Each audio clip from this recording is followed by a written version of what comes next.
చంటితో చాముండి ఇలా అంటూ ఉంటుంది. సింధూర ఎంత నష్టజాతకురాలు కాకపోతే సింధూర మెడలో మా కార్తీక్ బావ ఇలా తాళి కట్టగానే అలా చనిపోయాడు. మా కార్తీక్ బావ ఎంత పాపం చేసుకున్నాడో ఏంటో ఈ సింధూర మెడలో తాళి కట్టాలనుకున్నాడు. పోయి సింధూర మెడలో తాళి కట్టగానే కటుక్కున ప్రాణాలు విడిచేశాడు అని చెప్పి అంటుంది. అది వినగానే అక్కడ ఉన్న చంటి అయితే అలా చూస్తూ ఉంటాడు. ఇక ఇదంతా చూసి సింధూర అయితే చంటి నన్ను అపార్థం చేసుకుంటాడా అని చెప్పి అనుకుంటూ ఉంటుంది. ఇక చాముండి అయితే సింధూర గురించి చెప్తూ ఉంటుంది. అదంతా విని అక్కడ ఉన్న చంటి ఇలా అంటూ ఉంటాడు. అమ్మాయి గారు ఇక చాలా ఆపండి.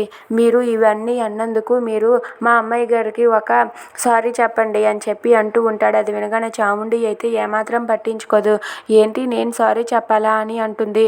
అవును, మీరు మా అమ్మాయి గారిని అన్నారు కదా, అది తప్పు, చాలా పెద్ద తప్పు. మీరు సారీ చెప్పండి చాముండి గారు అని చెప్పి అంటూ ఉంటాడు. అది వినగానే చాముండి అయితే అసలు పట్టించుకోదు. ఇంతలో అక్కడికి చెంచలమ్మ కేశవ వాళ్ళు వస్తారు. ఇక వాళ్ళ అత్త వచ్చింది అని చెప్పి చాముండి అయితే అక్కడికి వెళ్తూ ఉండగా మీరు సారీ చెప్తారా లేదా అని చెప్పి చాముండిని ఒక్కసారిగా ఇలా లాగుతాడు. లాగగానే చాముండి డ్రెస్ అయితే చిరిగిపోయి చంటి చేతిలోనికి వస్తుంది. అది చూసి అక్కడ ఉన్న వాళ్ళంతా ఒక్కసారిగా షాక్ అయిపోతారు.